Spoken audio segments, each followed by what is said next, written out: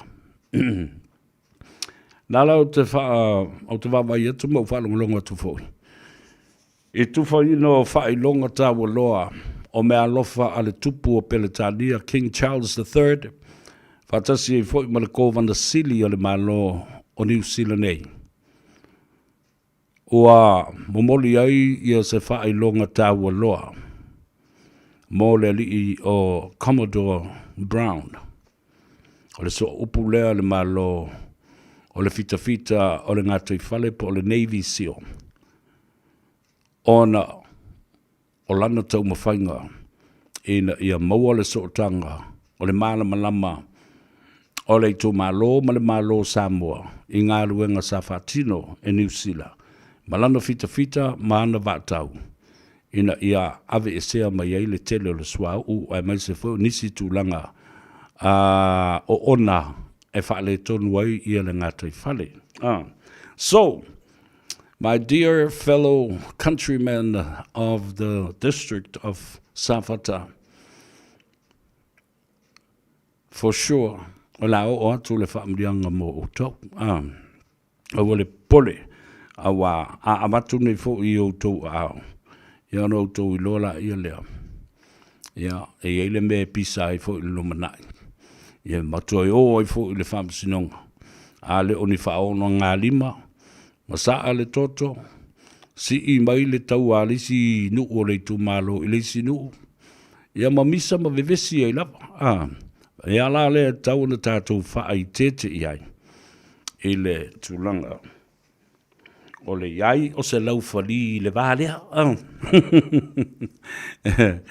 Awale si mea malia na leu te whatua nei. O le whamsinonga le whaatalitali nei. Ia da yuso fai pule fo ia le ua le molato le apalai malamanatu e o komiki lava le tu inatu o le tofingo le te fono ia I lato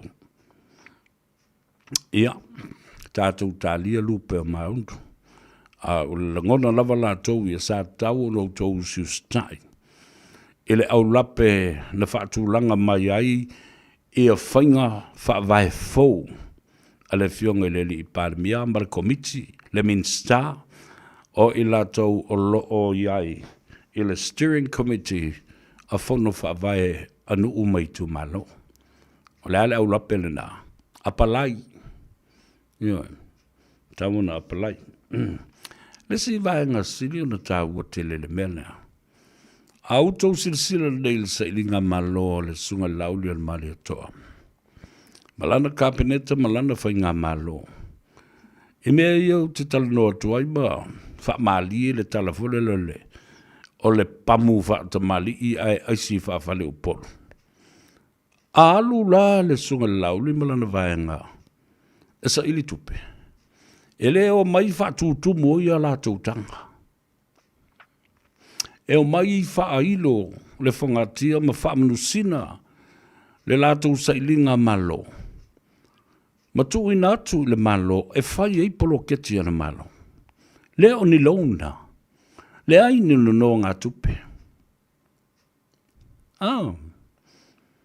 E o e a Samoa e o mai e a watu e whai ai. Ati na e le atunu. Au isi o li ia. E o su e tupe e o mai e tuu i a lātou tanga ma whātou tumo i a lātou tanga ma whai e a lātou. Lo lātou malosi ma lo lātou wivi. Le e se senga te le lava le la. Tātou toi o mai la i a lea. I le mata upu lea.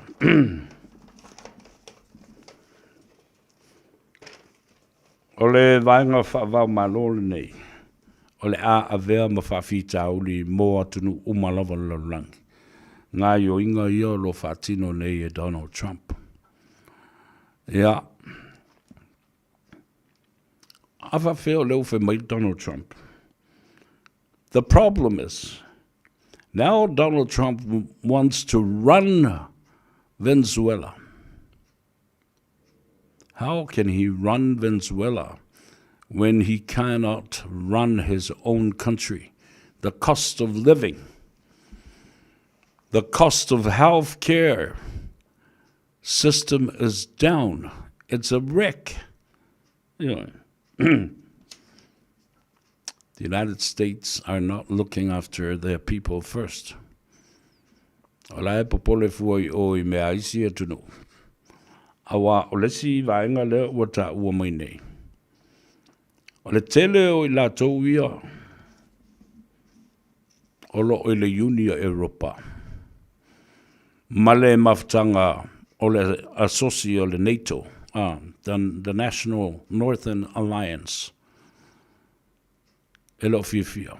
Ma o lo fatalitali I le fono lea a le United Nations. The violation of the United Nations Charter by Donald Trump and his administration.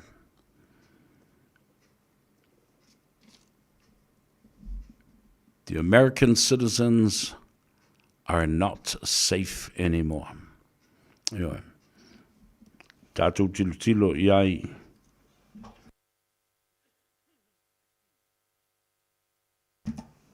I le tūlanga o le alamatia ai le soifua. O tangata nuu uma o Amerika.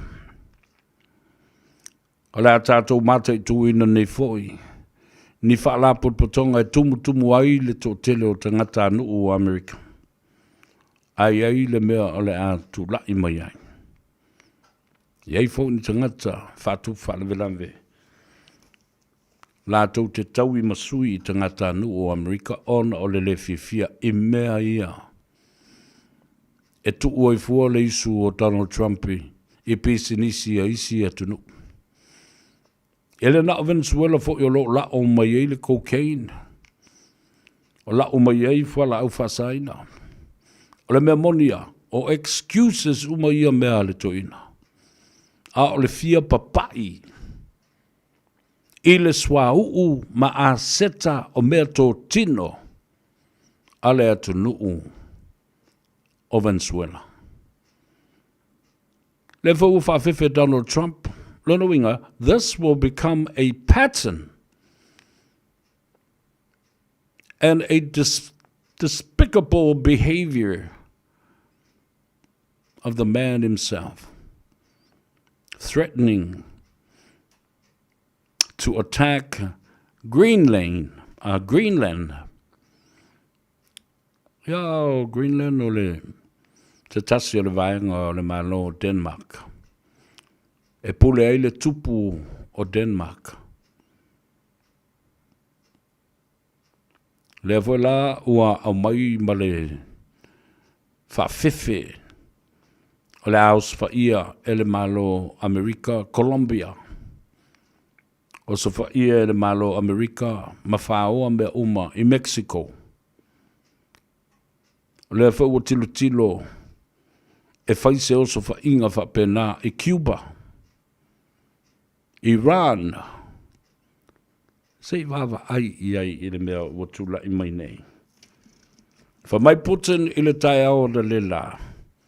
I stand to condemn President Trump and his actions to kidnap Maduro. And Maduro o le wō paanga tō tino lea Putin. Luas fulma lima tausanga o ngā lulu e whatasi au tau ma whesuiai ma au mai a mātū mea tau mai Venezuela e Lucia ma whapenau na koleni whatasi au tau nei e lua a Venezuela ma fita a Vladimir Putin po o le Palestine o Lucia. Ia, malawa I nā whawhita au leo. O upu whai fo I o la malo la tōia o no o tūlanga. Ele ai ase mea, ele tupu mai Amerika, ele a fiai I o tātou tangata umamatunu umalalalang.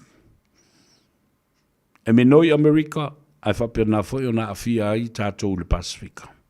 A fia tue le manua, a fia le atu Samoa, a fia mai nei New Zealand, Australia, ma seis, so o le atu no umalalangi atoa. And the last thing that we want is another major World War III. Ja, le whai mai o le tala Donald Trump. I am the president of peace. And what is he doing now? It's totally the opposite. Alo losi loli talflava malolo se fumria Sam Lotto. Ja, fa perfo Daniel Peppa. Aloli le se fumria real tausanga fo ia te oe. Ja, fa perfo Akenese Siosi. Real tausanga fo ia te oe. Ali nu umanoa. Ja, fa perfo May May Guerrero, matamatatu matou mai Austin, Texas, talo fai. Ia malole, se fomria, ria fo te sanga fo ia te tau.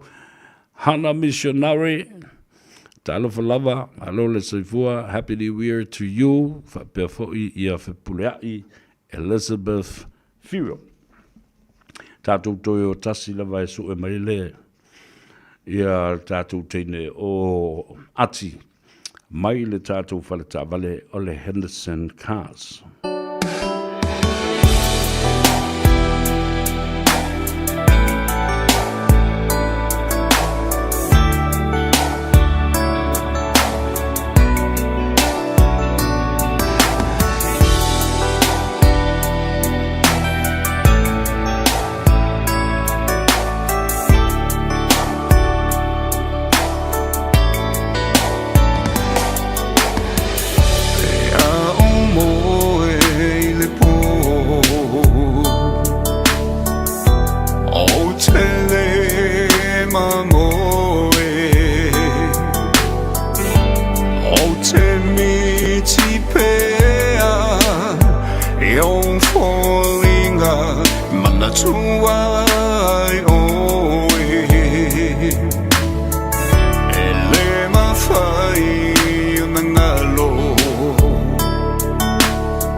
vali mai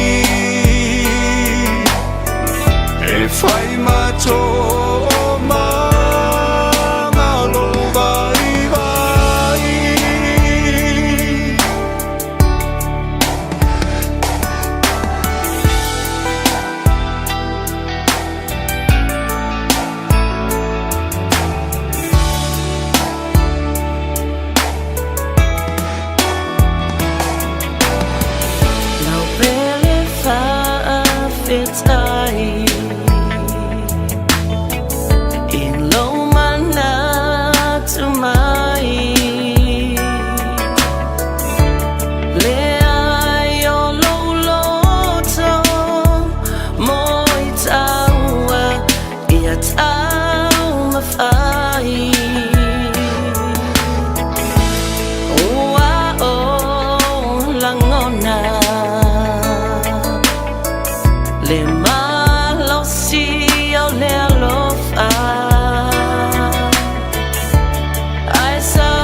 Fianga mai le uso ia fiu semo le tupunga ia male te maita ia mele nau lino ai tātou land mai loa ai tau nuu mai loa ma le waa le sā folau o le te maita i o ati ka i leva fo ngalu ia a o lea la whaftai le tua o maua le avanoa maua le visota inga fo i le so ati o le tau sala o lo vaia le tātou fale ta vale le Henderson Cars ia, whaamuru atu le Christmasi, ia, ma se tau sanga fau fia i lau a fionga le tau sala. Ma lole sa i fōmanu ia, ati? Ia tala whasapea, ia manu e te leo tui se masime tau sanga fau, ia te oe whate fu le ofisa mamanu, ia, o le, o tato le waa masa o na... le fa le tolu mai ia le ia le la tatu to tale peselea ia se to su e mai ia le te mai tai o ati ai le ke ngi vo aki mai le paki o le kousang fo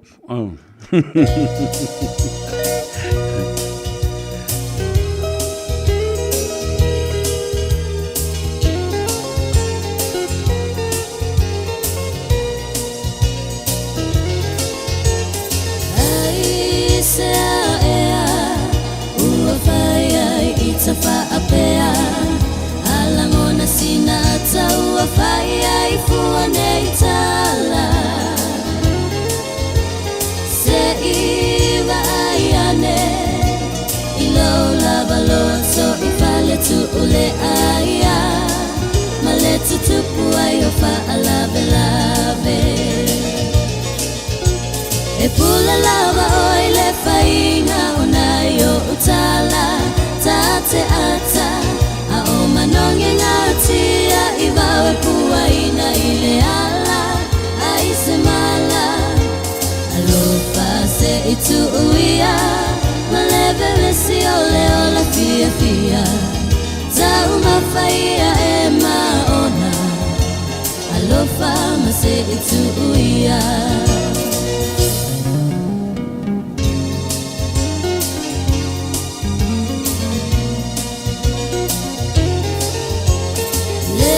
Sa ola tonga lea Mo tangata uma Pelelei peleanga Eta sila tata wiunga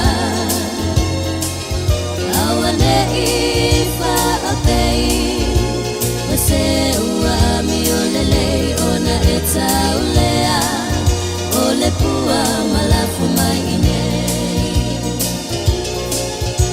E pula lava oile fainga unayo utala Tate ata Ao manonge ngatia Iwawe pua ina ile ala Aise mala Alofa se itu uia Maleve resi ole ole fia fia Tau mafaia e maona Alofa ma se itu uia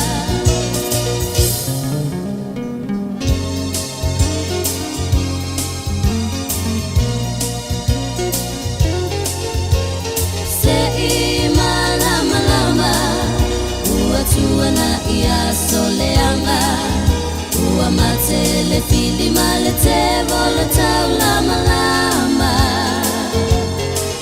Onu uese saile pongisa Ua malama lama tu umai lo lima So ia eti sona ita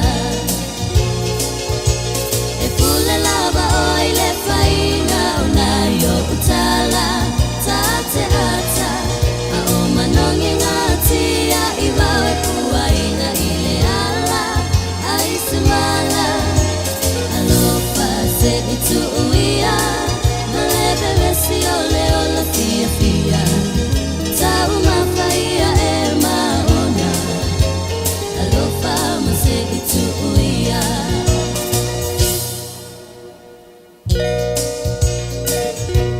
Pea le nā whawhiwhianga mai le tamai tai o Gina Simao I le neifo I au wauli o le asolulu I na ua ngā ngaifo Faiva o le atunu whamalulu atu o le maua se amano aipo o aise se a iku o ki e lunga o le waia o le telefoni o le tamai tai o atu o le maua ai se wheso o ta inga I le uli nei ai o lo whaia pea le lātou pa ule nā Whātaulau tā vale e maua fua ai ma le ticket e te malanga I Samoa e te tawhao ma e iwa ai le lau whau malu.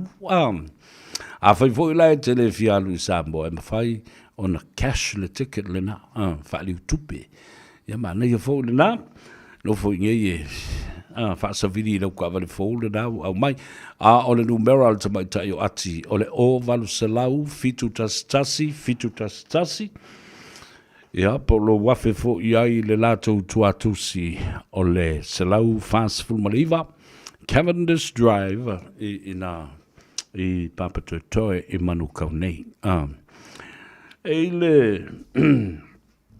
le aso soifua o te fia whatalofa ma whailo I fo I le whangatia. Se tasi o te mali I longa fo I o le atunu nei. Sa mātou militino ma mili ala fau I le tele o tausanga ua mawai. E tawala atu I le whaalapuputonga skopa. Ia, po le whaalapuputonga tamba matei le tuai sa o tawina I le kolisi o Samoa I lona lau mua I vai vase. O le sunga le li kapiteni George Clark. O se tasi lea o head boy lona tolu mai le tala whaasolopito o le a onga. Talu o na whaavaina le kolisi o Samoa. Samoa College, en Vaivase, in 1953. Ia, o le tāpenanga le nā le malo Samoa. Na whasosoni ma iai ni usi le whaatuina o le a onga le nā. Tāpena ai mō le tūto tasi o le atunu. Ea o tauina ai ana tama whanau. O mai foi fafo. A onga ma skolasipi ma toe tali watu le atunu. E whasosoni i upu whai o malo. E mai se fo i o le tamau a inga ma le atina ina. O le tātou malo. A o le i o ina tūto tasi le awhi salau o nusfulma le lua. O le sungala i a George Clark. O lo taua, o le lisio me o head poepo o taita i ulu o tama. Mai i le vaitau na wha vai ai le kolisio Samoa. O le ulua i taita i tama mua o le kolisi. La whewe salau onus limas fulma le tolu. O se tasi foi o tamali i longa sa iai le nama i tau. O le fionga i atunu mafono a pelu ai a vau. Ma o fai i langi le fo launga lea fo i tamali. O se tu stala mas tangata whaasa le lau. O na soso o mai ei lea. O le susunga i a Captain George Clark. Yeah. O le head boilo na luala lea. O le kolisio Samoa. I la whiwsalau onus fulu. A whiwsalau lima tolu, lima wha. On so o mai ai lea. Ma le a fionga le whaasina. Le silea taita i ulu o tama. O le a onga i le nawa i tau. O le fionga i le whaasina i a leota le ulua i a lii i tu au ale. Ia, le na. Fionga i a le ulua i a lii leota i tu au ale. Ia na saua i ala i a leo le tele o taitama i le nawa i tau. Se iau o mai. Tu sau tasi lua tolu na misi ato mai i la i a lea. O mai loa i le head boilo na luas fulma le iwa. O le kolisio Samoa. O le sunga le li fo mai professor. Professor Dr. Satupaitea Viali. O le head boilo na unos luas fulma le iwa le na. E no mai lea, i le awhiv sa lau ivas fulu a valus fulma le tolu. O le head boy lona tolu se fulu. O lei a tau o sa vea leulua i ali i se ule nei e talano atu. Ea, mai nei tau sanga e tele. E o tau tele la tau wa whailangi le fōlaunga. A o le aso a tai au. Le a whailonga i nai le iwa se fulu tau sanga o le alofa o le atua. I le head boy lona lua o le a onga le kolisio Samoa. Ato ia i le aso a tai au. Iwa se fulu tau sanga. Le matua o le soifua, o le head boy lona lua, o le kolisio Samoa, i lona laumua, i Vaivase. Ia, o le mauta o Samoa. E a vele nei lau. Mai a te au nei o le head boy lona tolu se fulu o le a onga, o le kolisio Samoa. E wha manui atu ai. I le head boy lona lua, i le wha longa ina, o lona iwa se fulu tau sanga i le aso a taeao. Elan mamau, head boy mua lua. Ai whato a maua antu le ato sa vea. 30 years later. Ja, whaftai le tuolo, maun manos. Lau whionga Captain George Clark, o le ngāru wenga atoa ma le tautua le leita mali. O le skipper po le kapiteni, o le whaafoina, o waa a le atunu. O waa, ia masalo po le hamutana, po a umoisi waa sa ia i le nawa i tau. E malanga i le waa o sale longa mamata utu. Ia po sale longa foi ma le wafu e muli whanua. Ia whapea foi le waa o tuila manua maupolu. Leva tausanga o tautua le nei tamali. I le whaafoina. O o le sami. O sa fo lau sa la ua iuta, o sa fo lau sa la ua i pasese o tangata. And Captain George Clark was well known for his service to the Shipping Corporation of Samoa. So congratulations, celebrating 90 years of the love of God for you, my dear brother. Ivas Futusanga, o se teimi ta ua o le soifua tautua ma le soifua ngalue. Can't wait. Looking forward to your birthday tomorrow and sharing some times and stories and memories with you. Yeah. E toi fo I mai la, Captain George Clark, I te tonu le mawhtanga skopa. Ai, wa tā pena le nao le mātou, sao fa inga ma le wasenga. Awa, o au le tangata sili ona umi le sao fa inga. I le sili atu, I le se fulu ma le tolu tausanga o avea ma Palestine. O skopa le kolisi o Samoa, I te tonu o New Zealand nei. So se temi umi lava lana, sa vea ia o se teitai, a o talavou. I le sao fa inga le, a o tangata matutua la nei sa iai. O le fionga le papali, sunga le papali I Dr. Peter Tau Uma, mo fai langi le fōlanga. Anae sulu anae, sa vea fōi ma fai lautusi o le whono skopa le nāwai tau. E toi o mai la ia le sunga ia Captain George Clark I tonu o le mawhtanga skopa. A vea ia o Palestine po le teitei whono le nāwai tau mo le teimi umilama. A o mātou tā pena e malanga I Samoa, e whaelonga le 50 tausanga o le anniversary o le kolisi o Samoa. A le whato atu e whiloa I mulimuli ane nei. O le a whaelonga le 50 tausanga o le soifua o le head poelo na lua a le kolisi o Samoa. Ia, whawhitai I le atua I le ola au auna, le soifua au auna, pei au le tātou tanga vai. Ata mai e tautua mō Samoa. Whawhitai le tua I lo soifua. Captain, I look forward to seeing you tomorrow and sharing some stories and wonderful memories as well. And of course, perhaps a toast of a nice, fresh red wine. Yeah, tātou whiloa I le aso te au.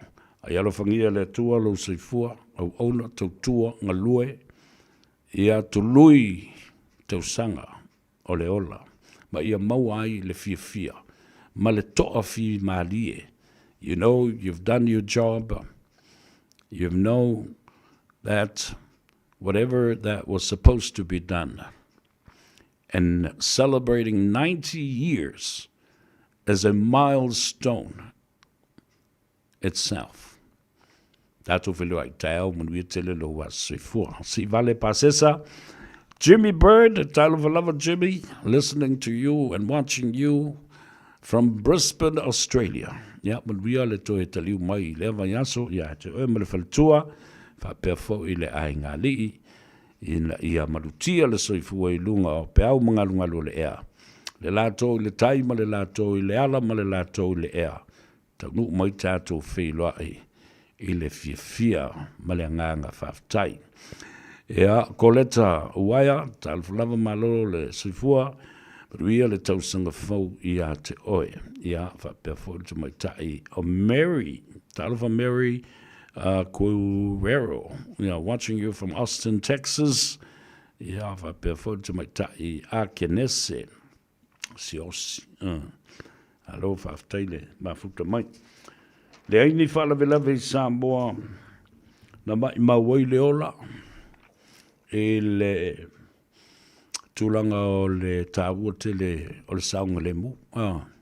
Na me osa wha inga fo ia leo leo le nā nei mo ele sto lima. Wha popo la to lima le nā isi, lima se fulma le wha le ana, mo ele fitu osa wha inga leo leo, alo I whaile ki Christmas ma le tausanga fo. Ia, A leo ua whamoe moe o le atutu e le amatanga o le vai aso o February o le tausanga nei. Tātonu le tūlai le ma usi mea le whaafonga o tātou tala I vai whanua I le ngangana Peritania.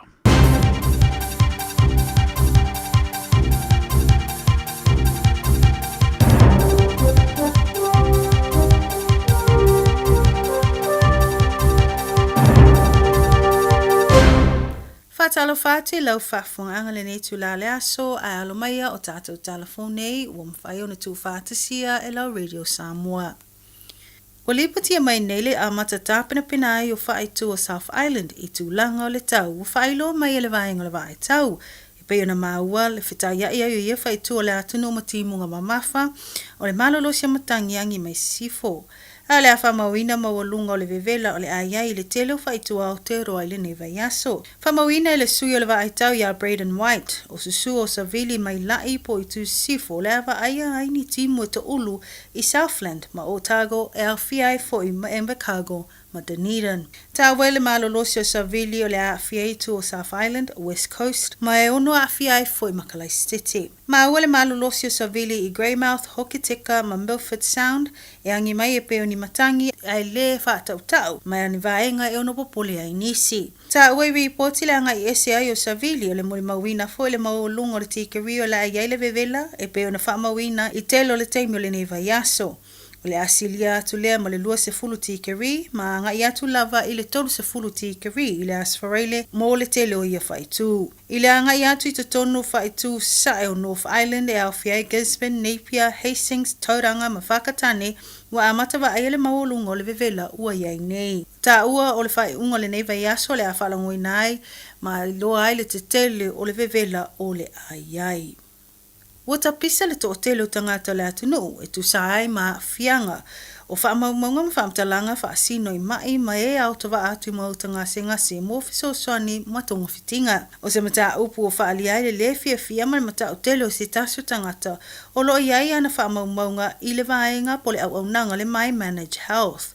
Reporti ma le tio whawao maloa New Zealand ta uai o le tangata na fia I sawanga matanga ma o whaalia o na manatu o no lona popole le whaatasi nai o lona tangata ma whaamtalanga whaatatau ia te ia matulanga na o iai. Mo le sila fia o le neimata au puna alia e mai ina wo so whai e nisi ta wala ngai o inga whaate konolosi o la tau o hackers o whaamaumaunga ma whaamtalanga ma ale o tangata ngase ma to tele o lo iai whaamaumaunga I le mai manage health. E whai o le whaatino ai o ia ngai o inga po le cyber attack. Ai o whaamatu umai ai ma so la tau maana o ngā tau tupe po le ransom note whaapea a whai ai le tutongi nā atu I la tau le onos fulu afe Amerika o le au la tau liki loa I tua le fasa fulu afe o whaamaumaunga na o la tau oswhai ma ave whaanga oi. Ta ua o le tae o las whareile leo wa tu ina mai I la tau ne te tauno o atu wa tutongi atu le se leni a le ai wa liki loa I tua whaamtalanga. Whaalia e le na awhia I sawanga e nā te le o lopo a awhia na whaamaumaunga I le nei whaafita uli. Ai ua ia tā ua lona popole tele ma ua longona le fefe I tūlanga e ono alia e mai ma ua tau au ina toe o whaalongona I le matau I tūlanga na o iai I le taimina awhia I sawanga. E ui se whaatamala le au nanga le mai manage health. Ai ua whaalia le whaalulunga o le au nanga I Avino Ramaya na awhia foi le au nanga e le na o tangata a ua ia whaamalulu le mamalu lau tele. Mo le whaale tonu wa awhia to telo tangata mo la tau whaamtalanga ma whaapea e malutia mapuipuia. Ma ua whautua ina tangata e sui o le net safe ina ia mātai tuina tūlanga I lunga o penga te whailangi ai meise o awala whaate konolosi ia puipuia mai le ono a awhia ma le oswhaia e la tau o hackers.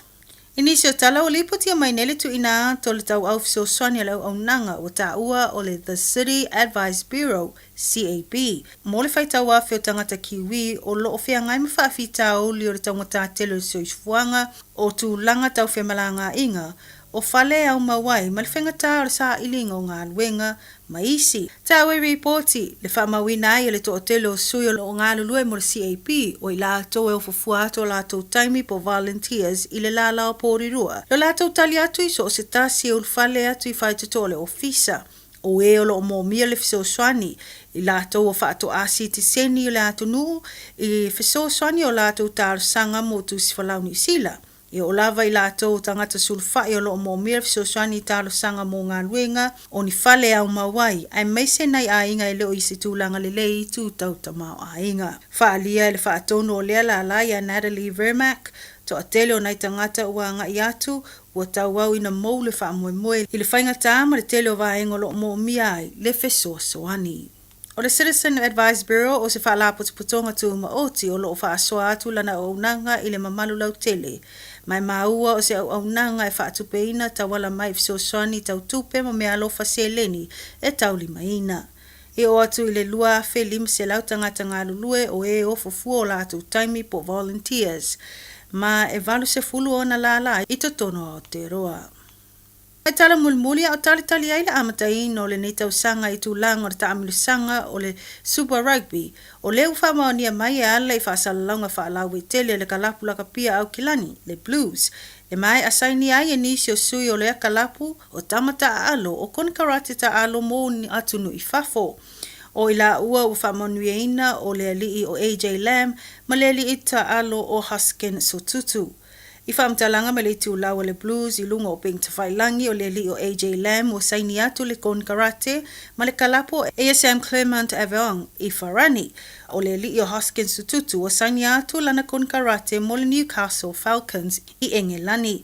Whamawina le tāpenai o ia tamata alo mo le taamilusanga le Super Rugby mo le tausanga le nei lua o luono a o lumana iai o la tāpenanga mo kon karate I atunu I fafo. Tato telefona mo le nei tūlau le aso whaaftai whaafonga mai to e Moses whaapopunga le aso atai au a mo le teimi nei tō whaasoifua. Hey, hey! Radio Samoa. Taslima iwatolu amo.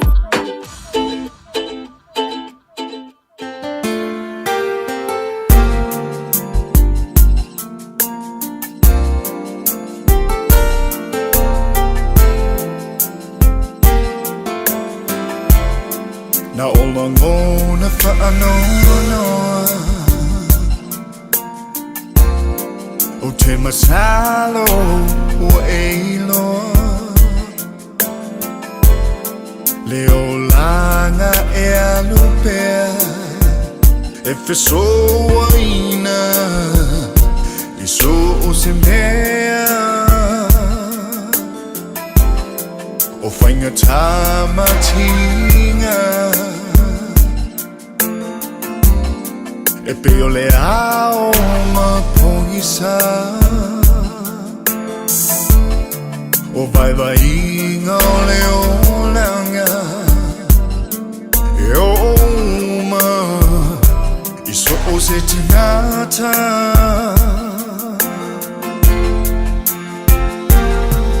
Athai mana tu mai ilone bye bye Oile langi holo yai le tanunga oneme uma si opela uopele Whawhitai nei mau taimi tele Uola ngona le mawhana whana o le mawhutanga Awhai e ai o se taimi Tato e whetau Ile langi toi ta no ai aso o tu nei how ta feel ai only my family ole lo fa eta utino e tu mau pe ilo fatu Le tama futanga I taimi ualu Ai ona ua pau Le ulanga ele tumau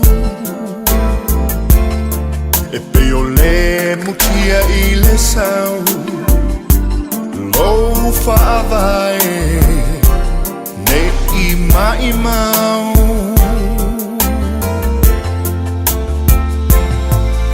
Awhai ua he mana tu mai I lo nei vai vai Oi le langi o lo iai le taununga O nei me uma Si o pela uo pele Whawhitai I nei mau taimi tele Uona ngona Le mawhana whana O le mawhutanga Awhai e ai o se taimi Tato e whetau I ai I le langi Toi tala no ai I aso O tunai How ta feel ai Whawhiwhianga sui whiwhinoi o le auli le manava o ngā ruenga male ngā Gagaifo Faiva o Samoa. Richard Parker, siope la upele, e na ua se fulu ma le 2 minute o le ua te ai nei.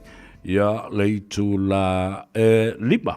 A le toi tu la o le tātou whasoa, e mo se foi o le polkalambe le atou o sa vea ma le ngā Gagaifo Faiva o Samoa. I le nei foi a solulu ma le wha moe moe. Ia, o lo manuia oe, toi amatali o ngā luenga o le nei fo I vai aso, ai mai se fo I o le nei tausanga. Tausanga fau, lua awhelua se fulu ma le ono. Pai atu ai fo I batatou tala I vai whanua ma le no toi whale I New Zealand nei. Ma isi fo I atunu u, manisi fo I vaenga o le atunu u nei. Ta ua tele le lapta ingo le tala o le tau, na tāpena I ia tātou tala ele sui le Radio Samoa Asia Hooch. Ia, whamoe o le ato I mō sisi whapoponga I le asua tau. Talo le tau. E le ua o le mawhana whana. Ma le tau mawhana whana I le masina le nei o Januari. A le ewa vai atulava. E le o sanga tong lei le talo le tau. E taimi e vela, e taimi e hangi I salulu le matang. Ia, ma whapena fo I o na tōti munga mamafa. Ia, tā ua la le nā o le lapata inga, I vaenga ese o le atunu u, ona o le tala o le tau. Toi whamanatu atu ia le tūlanga tā ua o le tātou lotu whawhitai ma le tātou lotu o le tālo sanga mōlia. Aso sful ma le valu o le masina le nei e pa u I le aso asa, whamau I lau kalena, ia, o le tau le tu lai whai le fiafi, ia, ua wala uli ai, e whailoa I Samoa, tātou whai tālo sanga whatasi, e momori ai o tātou mana onga I luma o le tua, ona o le wholaunga le atunu ui le nei fo I tau sanga whaulua a whelua sifulma le ono, wala uli ai le pa ia maulunga le atunu ui o na tūlanga whalupe, mai se ua matua se I o lava I le pepe whaato a whanau mai. I sau masi I mai lau pepe pa o malosi le soe sa o le pepe ma le ngase whai lele. Si mai ia ua mana ia mai fo I whaamanu I ai lau pepe. Tātou whelua. Iai, ta maam tina matutua o tupu mai e o le atunu le au whainga luenga ma e kale si e fia e o lava le tupulanga televau. Wala au lia whaapitoa oe. Be part of our service and our a fono te talo. Ina I alo fangia le tua le fōlanga a le atunu ule nei fo I te sanga o ani whawhita uli o fōfō mai ia ua mai o na tu ina tu I luma le tua. Tāpena ina e le tāwhatolu o le fionga I le konsula o le malo Samoa malona au waa whapena fo I ma le tātou a mawhtanga so fatasi a whaife au Samoa I au kilani nei. Ia bale lalango tu fo I ai o le fono fo tua a Samoa I au kilani lava. Ia tātou whiloa I ai te iatu I ai lo tau soifua I le nā aso ua taupo ina mō tātou tausanga, tālo sanga mō lia. O mai leo la u tala noa le mata upule nā ua whai atu. O le a tātou whaatali ai le whaamsinonga I le mata upu. E le ngā tau le whai unga le whaamsinonga a le sunga lauli le maari atoa ma le isi to lima. Ia ai whapena foi. Ia le mata upu o whaulu atu e le sunga ia tu le epa ma le vaenga le chapipi e tu sai ma le maalilie. E na ua le a tofia ina o kometi I lantou e avea ma te fono o fono whawai. Ia, o le tofi tau tala I nā mea. O ale me tā ua. E re imanisi I na apalai. Ia, wa velo lantou fo le a whaulu malo e te ai ma whaatau I le whainga whawai fau. E whai ai ia le talo sanga. Tu sa pe o le whaipule apalai pea. Ia, usi ta ia ma apalai. Whaamalia ida le vaianga o le tula fondo le au lape lea. Ia, ona whai leo na tali mai le whaamsidonga. Mai loa ai, e sa o lao o le sa e apalai. Ai wale manuia lau application. Ia, ta umole na ale mera lea. Ia, au te loa ai. E na talata mai lea au le mamao le me ato ia le whaamsidonga. Ia le mata upu lea. Awa, ana e apalai. Se manu e iei le fina unga whale tula fondo e whai e le mele. Alo saula le momoli le mata upu o ai e te le apalai. E lea a fia la o I la lol whamalu lea. Because you did not apply. You didn't satisfy one of the most important criterias of the guidelines and the principles to follow. Ia le nā lai. Tātou atu se I tāle pese lea mo le mānawa o ngā ruenga a le tō tīre outou. Ia o le ua mai o ngā ruenga nei aso. A watu le pese lea e wha anofo fi mali ai oe. Ia ma wha mālo atu ai ma wha fitai. Ona o le mātango fi o ngā ruenga sa whatino le so.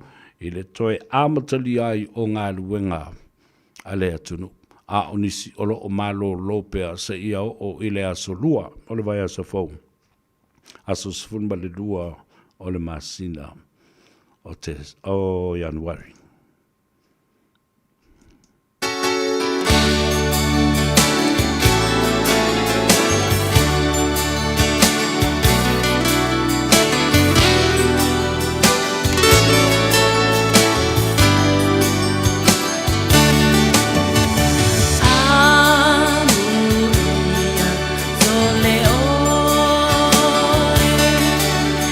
Te voe fine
Malova Samoa.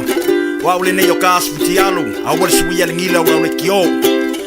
Eva mai ina se fudu lima iva kolu. Amo Radio Samoa. Bevela a.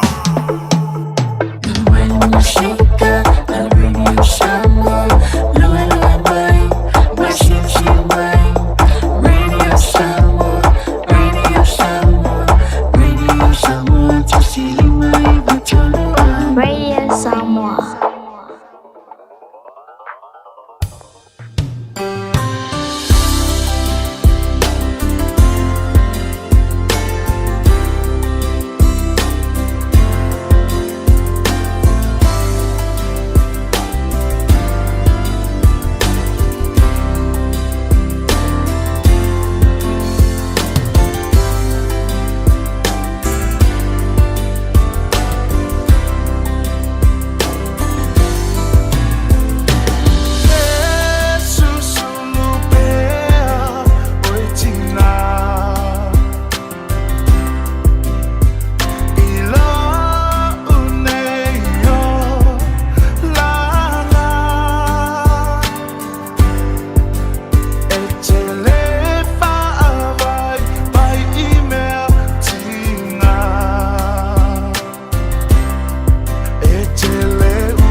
Fianga sui filoi o le uli o le manava o ngā ruenga ma le ngā Gagaifo Faiva o le atunuu o le usope se whaipa ua i a kopo le ina i lau o tina. Ia matai nai fo le nā pese whaamanui atua i a tau tina i au tau tiu te mawhaiva alo filima o le pae ma le a uli i tutono a inga. O le are mea tina lai whaima i Samoa. Tina mata mai tai, toi titi le ai se o sofa inga leo leo. E le maua mai e matina. E maua mai tina o makua se pā makau tina. Walu le po o ingu fuala au tina. Ta fefe i le malosi o le mea. O ne iai. Ia ai o pe o le wha no anga le na. E le mafu fawina. O le a fia le tu pao tina mata mai tai. I nei fuala au whaasaina, ai mai se foi. Ia, mai o taltonu so se tangata lava, po se alii, po le tu pao tane. La tau te whao ngā ina fuala au nei, ei foi lava mata mai tai e tau muri ai. Ai oda o le tupe ma le malosi o le tupe e maua mai ai. Nea la o tilo matanga i nei ai. E onga, mō whanau o le atunu. Mau atu ai maisi whai a onga. Mau atu ai maisi tangata whai ngā luenga ale malo. Mō le sila fia le atunu, o le polokalame le nei, o le ngā Gagaifo Faiva, ale i a tau savea. O a mawhai o na au inatu i le 5 aso le vai aso. Ona o le lango mai, ale fale mai wha apitoa, o ngase o le fatu, ngase o le mafufau, ngase o le totonga o le fatu ngao. Ia maso se ngase lava, o le fale mai lea malana tautua wha apitoa, o le Pacific Specialist Healthcare Hospital i totonu o Nandi Masuva i Fiti. La ia se teimi o le vai a sa fau rau tau tanga i la ia lea i whamatalanga uma e winga i lea fo i company i apo o lea fo i maota ngase ua fo i na mai lana fasosoani mo so o se ngase o tangata New Zealand whapena fo i tangata atu motu o le Pasifika ai maise le tato watunu upele i Samoa o le Pacific Specialist Healthcare Hospital in Nandi and Suva in Fiji. And congratulations and thank you so much, Mr. Pavesh Kumar. Afionga atoa ma wha i upolu tai a kui. Ia maleta mai tai o Christine, komiti whafoe, o lea fo i mauta ngase i aukilani nei. Ma Nandi Masuva i Fiti. Ato atu ia whamtalanga mō outou i le vai aso fau. Ia, mai, o le tāua le nā o le whaalau i lo le fo i mauta ngas. Aina whawhiwhea, ona a apa mai ia lei whale mai whaapitoa i Fiti e le whaatupe ino le porkalame le nei. Langa fo i o le e ngā lulu ia isi tamali i Samoa. Mai lātou te sila fia le lei, o le maketi lea, e tā ua tele, o tangata atu motu o le Pasifika, ai maise le tātou atunu o Samoa. Nai leo o leo mamao mai i New Zealand nei, ia po leo mamao fo i India. A o leo o lo tu atu i whale mai sili ona le lei ia le lātou tau singa, tau tonga o fusinga, o me whapena mō ngase to o tu ngāne o le cancer, ngase o le fatu, ngase o le fatu ngao, ia pauni tau tonga fo i o ni manu anga i le ao le tangata po le ulu o le tangata. Tā ua le nā, o le apa mai, o le whanemai, Pacific Specialist Healthcare Hospital, i ona la lae lua i te tonu o Sydney, i te tonu o Nandi, ia whapena fo i Suva. Mas tasi whale nei o whale mai ua ave e le lango a le fionga i le li professor, Dr.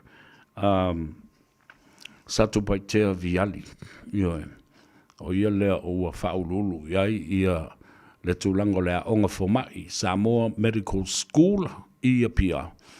Ia wana sila fia le lei. Le tā ua tele o au nanga ma le tautua a whale mai whaapitoa nei tū maoti e lua. Tasi tono Nandi, ia Malisi Lala i Suva i Fiti. Ia mauta ua fo i se murimau le fionga i le li fo mai. Ia Dr. Professor Satu Paitevi Ali. E tā ua ia o ngā luenga mai e wha maunia, ngā luenga le lei a mauta ngase. Nase nei e lua i le Pasifika mō tātou tangata Samoa. Whatalofa i le uso ia e sau Moores, J. Moores, malole sa fumuria, taile mafuta mai. Si vale pasesa, whatalofa foi i le uso ia ma le tamamatua. Hans Webster, ma le whaletua le nofa alo, ma le whanau ma le ainga i Perth, Western Australia. Amano atu, ia, le lava pale foi, ai maise foi o le lango ina o a tātou polokalame, ai maise le tānoa ama, male Gagaifo o Faiva i Samoa. E leo te mau ona tā ua lea o le whamai aina o le ngā ruenga i le tātou pou i West Auckland. Ioe, ia, o le pou le nao whaasalonga, lea o lo maua i le whasota inga lau tele leo o tātou iei nei. Ia maua maua mai fo i Samoa i le teimi lava e tas. O le FM 106.1 FM ia pia. Talo whatua i le tō telefoni o le tātou au whainga ruenga ia pia. Ia, ai mause o sui o le Radio Samoa, ma le Samoa Multimedia Group o lātou tautoina le tātou o tunu. E ala i Barcelona o mea o lo tupu i nei, o mea o lo tupu i Samoa, maisi a tunu o lalulangi. Ia, ai mause foi o le atu Pasifika. Fatalo whapitoa, e le swalofi o tō mua mapule, le alofisa o tō mua mapule i le maketi o le awaliki, a lo o whaafonga mai ai i le sunga e whatatali oa, ia po o le sunga fo i tui sa mau, o le tōwha i anamulo ulu whale a whanga, whanga mua o le vaibonga, haua i la vea. Ia ma le tātou ofisa le nā tangaloa matua, Immigration Services, ea matala o whaamisinonga. Whai la o iei ia. So whaamimoe e tu la i le whaamisinonga alo ainga e pui pui ei mea sina mea tō tino alo ainga whanua maswafa. Wala au le tātou numero le nā pēa whai mana o mia so soani fitu fitu tasi, fitu fitu tas tas. Fitu fitu tasi, fitu fitu tas tasi. Ia mawsiri mo le tō wha. Ia namulo ulu whafonga mua le vaimonga hawa i la vea. Ia po le whatalinga fo i a whalea whanga. Ia, a wā, ia se wheso soani i laumata upu. Fitu fitu tasi, fitu fitu tasi tasi. Mana tua le numero nā. Ia, ele ngata fo i nā. Ia, le nale ua toi fo i mai ia le tātou tō whine, ele whaletua. Ia peka ma le fionga i a tuala. Ia po le fionga fo i le saoli. O la ua le nā lo o vai le tātou whale o loa le nā. Le tātou vai o le ola. I nā sfurma le tolu Lappington Road i Otara. I ei nā, mai ei sau vai. Ia, mai se le tāua tele. O a leua umatu asa malolo. Ia, o le meo le aiama le ingu e mawai me o mai. Aftai atu ia Sivale Pasesa, aftai le langulang sua, ia e mase fo i le uso. Ia Hans Webster, talo falava severe malo le soifua, top program Hans Webster and family watching you from Perth, Western Australia. It's 12:34 p.m. in Perth. Talo fai. Australia sifu. Lea o fio malalai ia le uso ia John Amina Hans Webster ia whapea foi ia sio lato a inga. Lea lau ba tu e whaelasi tō telo Samoa i le teimio ia i le university i Perth, Western Australia. Ia, e tau le ni Samoa. Ai o te losa i Samoa sa ngalulu i le meta o Kalgoorlie. O le me eli ele me le minerale o le aulo ia mai si fo i minerale. Ia e la Samoa sa ulo sa nga i manofo ina mangalulu ai i le tele o tausanga. Awa, o le whaia si, o le mamau tele o le mea i a Perth, Western Australia. It's quite a fair way to travel in terms of a flight. Mamau atu le watu i Melbourne le alu nga i Perth, Western Australia. Nai lo lele mai i nei i New Zealand, i po o kilani fo. Tātou ai ngomalalo a lalampapa au i Perth, ia, whatalo whatu. Ia maise lava le sunga ia Hans Webster. Ia maise sio le whaletua mano lato a ingari. O malanga pea ia le tua fine. Ia nive malia. Ia ma le tumaita i o marito. Lono winga.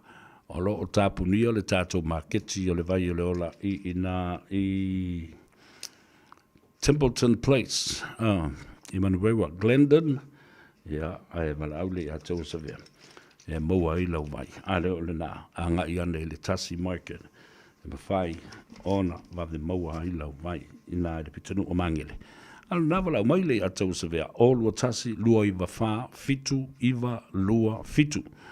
O Sulesha Akari, tālawa Sulesha Akari. Whamai, o le matamata mai Perth o vai lai. Le o tau whailanga o mamai lunga ia. Ia le au Perth leo from Western Australia. Ia, whamalo atu, whaafta i atu, i le langolongo mai, i le tātou whaamoe. Whatalo whapitoa lava, i le tele o pisinisi mātina e a tātou lava i a Samoa. Le sau whai atu, i le teimi o te savali atu ai. Ia, mawhapena fo i ona e sila, i le tātou rates a le Radio Samoa. Ia, mawhai fo i ona whasoso ni atu, le tātou leitio e promote au tō wātina e mau tō business. Tele ainga Samoa, pei fo ona iai ia le fionga telenga e le vau, sa le oula, ia ma le tō tele fo i o le lātou ai ngāri. O lo o whātinoina, lea fo i whamoe lātou ia pe ona iai le ulu toa and sons le lātou marketi, ma le whainga. Ia wale fonga tau mawhai le ngata i nai Avondale, ia whapena fo lisi lātou la ngā. I Otahu. O le tina ia Evelina masila tau. Tau mawhainga le Evelina's Polynesian Food. Ma la tau le ngata i Manurewa ia whapena foi i Otara. O whale sui. E ale teimi o te anga i atu ai. Whai le tātou deal. Ma o tau sila la ia lea. I le tā ua o le mea le ua o iai le tau mawhainga le Radio Samoa. O le teimo mua le nei se ala leo. Se main outlet, media outlet. Ia, o le iei fo i le tātou frequency i nei whapena ma Samoa. O le ate lea i lava le marketi. E tau no mai tangata i nei. Mai Samoa, ala o lewa na whaalongolongo i lau pisinisi ma lau company i Samoa. Whapena fo i la tau i Samoa.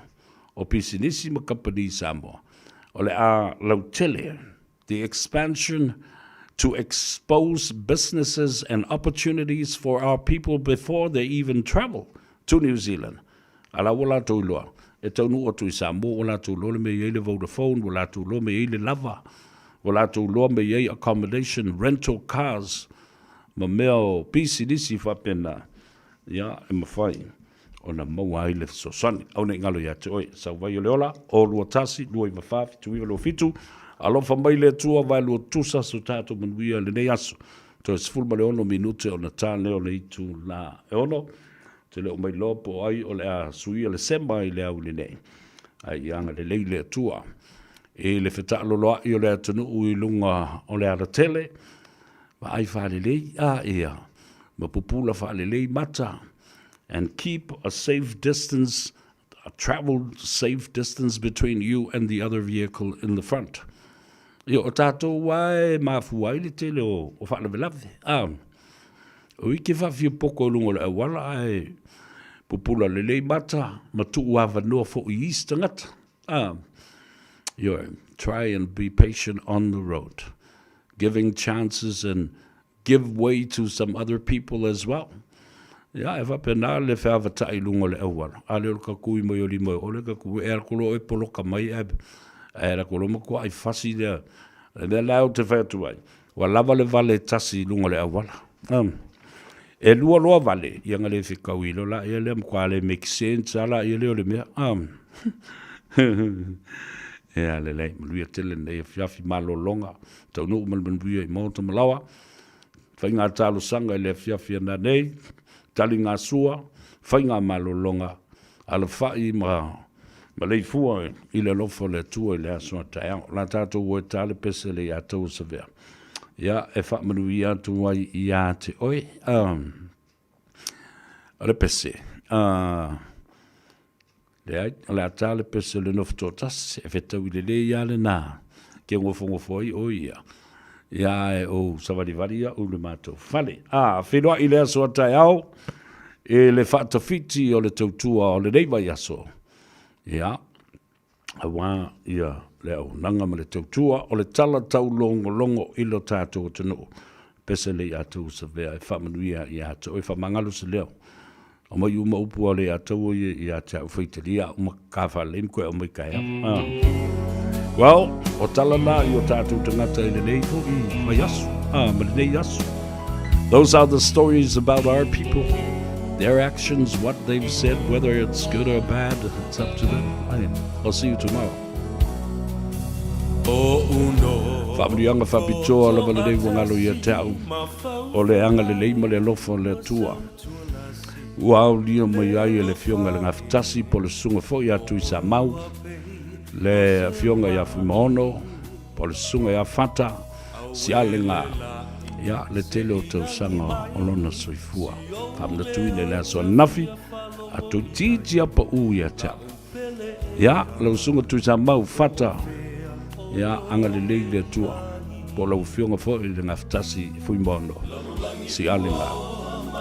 Wha o popo matului e le tua nisi aso man tausanga si tele a wale tautua e le ainga, le nuu, le kalesia, e moise tono le tātou ainga. Whaftai whai ainga le lei, alo whātu mo le fionga i le tausi ali i a le au Pepe Centenary, ia ma le tātou ainga uma.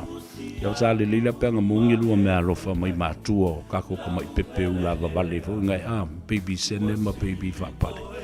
Alofa te lea tule atou sa vea mo laua fionga le ngafitasi. Happy birthday once again.